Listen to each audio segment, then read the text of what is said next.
My name is Target Jr., and I'm a digital communications major.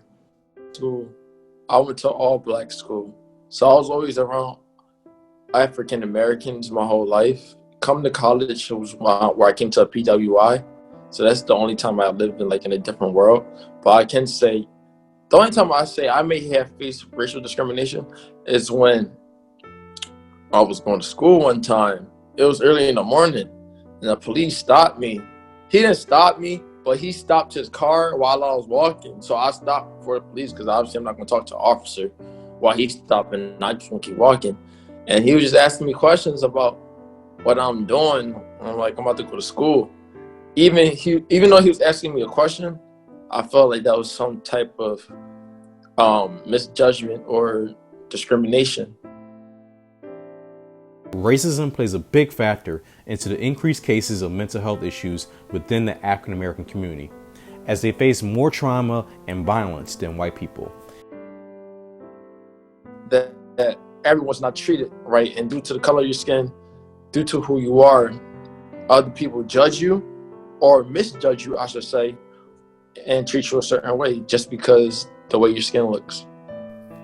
A study back in January of 2018 by the Journal of Multicultural Counseling and Development were able to find that 89% of counselors' clients had reported a race-based trauma within the experience of covert acts of racism. This, of course, was amongst other factors as well. Okay, I'm Evelyn Jones Busby. I'm a licensed clinical social worker at Cabrini, and I work in the counseling and psychological services department, both as a counselor, and I was also brought in to as a specialist to work with both students and staff around any forms of inequities, or just make sure that they feel like they belong. Maybe I'm taking it out of context, but I feel like that was some discrimination in a way.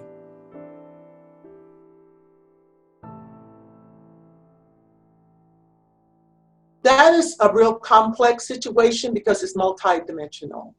The person who is in the moment may experience many different things in thought as well as in feelings.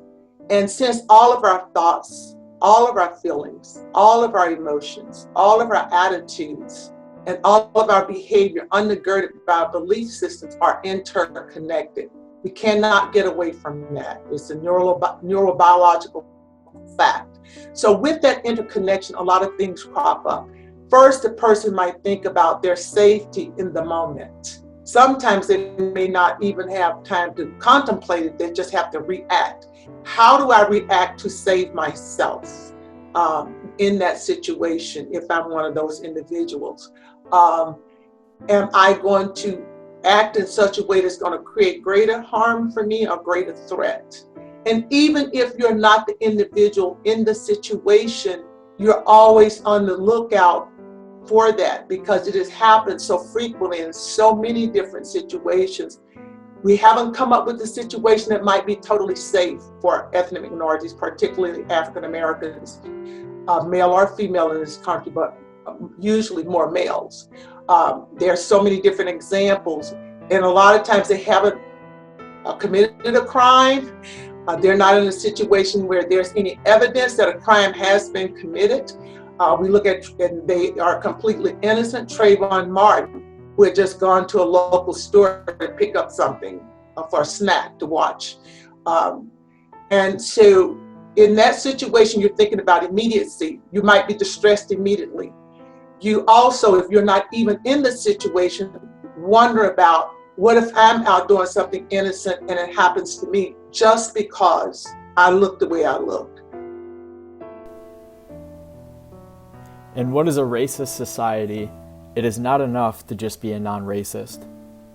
We must go out of our boundaries and become anti-racist. Just treat every human being like a human being. That's it. You don't see color, but see color. What I mean by that, yes, you see black and white. You see the differences in our reality. Yes, you see white privilege does exist.